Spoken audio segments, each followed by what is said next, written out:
Seema Daima, Assistant Professor in Biyani Girls BA College. Welcome you all on behalf of Guru Kipro. Today I present my lecture on communication. संचार से यहाँ अभिप्राय है विचारों और भावनाओं, अनुभूतियों या संवेगों का आदान प्रदान। संचार एक गतिशील समाज की महत्वपूर्ण विशेषता मानी जाती है, या दूसरे शब्दों में संचार समाज का एक पर्याय माना जा सकता है।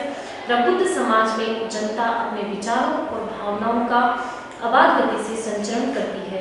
रेडफील्ड का मानना है कि कम्युनिकेशन से अभिप्राय हम यह नहीं कोई तकनीकी वस्तुओं का इस्तेमाल नहीं मानते, जैसे टेलीफोन, इंटरनेट, कंप्यूटर इत्यादि का उपयोग ही नहीं मानते, अपितु इसका अभिप्राय यह है कि समान रूप से संप्रेषित करने वाला, संचार को संप्रेषित करने वाला तथा ग्रहण करने वाला दोनों समान रूप से इसमें सक्रिय रहते हैं। अगर हम इसका शाब्दिक अभिप्राय देखें तो कम्युनिकेशन संप्रेषण शब्द कम्युनिकेशन शब्द का हिंदी पर्याय है, जो लैटिन भाषा की कम्युनिस्ट शब्द से निकला है, जिसका अभिप्राय है समान होना। There are some features of communication. Well, features of communication: exchange of ideas and emotions. Communication के माध्यम से हम अपने विचारों और भावनाओं का अबाध गति से संचरण करते हैं, एक दूसरे तक पहुंचाने का कार्य करते हैं। Make relationship among human beings. Communication के माध्यम से मानवीय संबंधों को मधुर बनाया जा सकता है। Two-way communication. It is a two-way communication process. It means यह द्विबाही प्रक्रिया है जिसमें एक संप्रेषक तथा दूसरा विचारों को ग्रहण करने वाला होता है। Socio psychological aspect.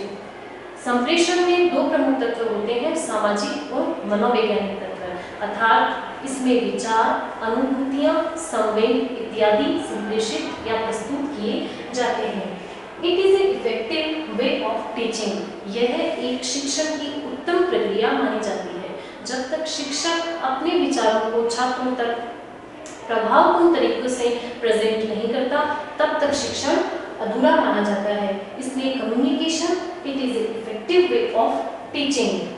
Interaction and reinforcement is important elements of communication.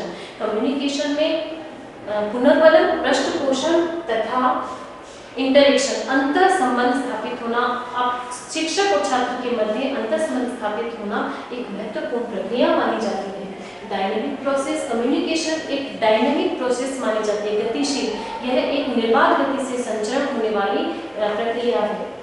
Objective based process. Communication उद्देश्यपूर्ण प्रक्रिया है जो किसी न किसी एक एम को लेकर चलती है, जो एक महत्वपूर्ण उद्देश्य को लेकर इसको संचालित किया जाता है। Can be presented as written, oral and symbolic.